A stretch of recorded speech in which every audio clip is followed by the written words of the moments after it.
આગામી તારીખ 16 અને 17મી એપ્રિલના રોજ નવસારી જિલ્લાના વાંસદા ગામ ખાતે દંડકવન આશ્રમમાં ભવ્ય 1100 કુંડનું યજ્ઞનું આયોજન કરવામાં આવ્યું છે, જેના સંદર્ભમાં સુરતના જાણીતા વેપારી નેમિચંદ જાંગીરના સિસોદરા ખાતે આવેલ વ્હાઇટ હાઉસમાં શ્રી સદગુરુ સ્વતંત્ર દેવજી મહારાજના સાનિધ્યમાં એક ભવ્ય મેડિટેશન પ્રોગ્રામનું આયોજન કરવામાં આવ્યું હતું। આ કાર્યક્રમમાં મોટી સંખ્યામાં ભક્તો જોડાયા હતા, તેમજ આગામી દિવસોમાં યોજનાર 1100 યજ્ઞ કાર્યક્રમ બાબતે જાણકારી મેળવી હતી।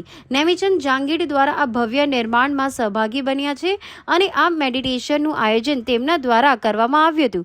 આ કાર્યક્રમ બાબતે વધુ માહિતી આવો આપણે જાણીએ। नमस्कार। सूरत शहर पावन धरती है और यहाँ कई सारे ऐसे महासंत यहाँ पे आ चुके हैं, लेकिन अगर हम बात करें सूरत शहर के एक जाने माने व्यापारी नेमिचंद जांगीड, जिन्होंने हर एक सेवा के कार्यक्रम में खुद का जो महत्वपूर्ण योगदान दिया है, आज उन्हीं के घर पे यानी सिसोदरा विस्तार में मौजूद व्हाइट हाउस में एक भव्य कार्यक्रम का आयोजन किया गया। एक भव्य संत को यहाँ पे बुलाया गया है।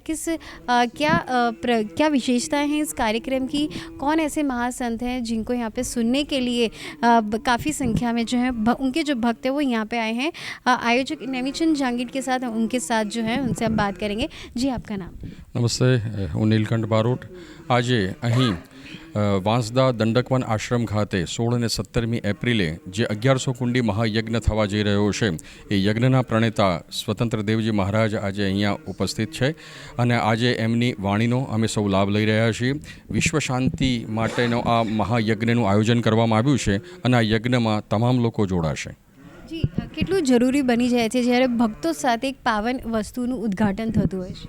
સનાતન સંસ્કૃતિમાં વસુધૈવ કુટુંબકમની વાત કહી છે અને આ જ સનાતન સંસ્કૃતિ છે કે વિશ્વની એકમાત્ર એવી સંસ્કૃતિ જે સનાતનને વાત કરી રહી છે, જે સનાતન ધર્મનો પ્રચાર અને પ્રસાર અને વિશ્વ શાંતિની જ્યારે વાત કરી રહી છે, ત્યારે આવા 1100 કુંડી મહાયજ્ઞથી વિશ્વમાં શાંતિ ફેલાવવાનો આપણે સૌ સંદેશ આપવા જઈ રહ્યા છીએ।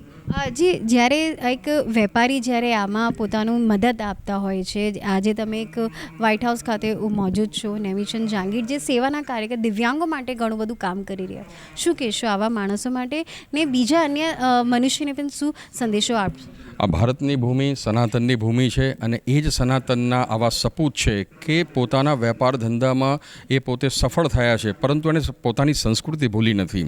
દિવ્યાંગોની મદદ હોય, બાળકોની ભૂમિકા હોય મદદ કરવામાં, કે અન્ય રીતે સમાજ ઉત્થાનની વાત હોય, ત્યારે નેમિચંદજી જેવા દાનવીરો એ આગળ આવ્યા છે અને સુરતની ભૂમિને એમણે પાવન કરી છે। હું નેમિચંદજીનો અને સુરતના તમામ દાનવીરોનો હું આભાર માનું છું। जी, नेमिचंद जी, आपके यहाँ पे जो गुरु महाराज जो आए हैं, कितना ज़रूरी हो जाता है उनके साथ जुड़ के अपने सनातन धर्म को आगे बढ़ाने का जो प्रयास है, उसमें आप अपना भी योगदान दे रहे हैं? हाँ, मैंने क्या है, ये गुरुजी से अभी 12 महीने के पहले ही जुड़ा हूँ और मैंने इनका काम, और मैं दंडत आश्रम पे गया था तो उनके जो काम, उनकी जो दिव्य वाणी, जो उनकी सत्संग सुनी, तो मैं उनसे जुड़ा हूँ।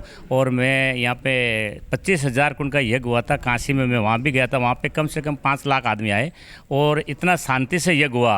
तो ये तो एक गुरुदेव की प्रेरणा से और इनका आशीर्वाद से हुआ था, तो मैं इनसे जुड़ा और ये यज्ञ करवाना। अभी इनका वास्ता के अंदर भी ये 16 और 17 1100 कुंड यज्ञ है। काफ़ी लोग आएंगे और सभी लोग आवे, ऐसी हमारी ध्यान में विशेषता है और सबको हम बुला रहे हैं।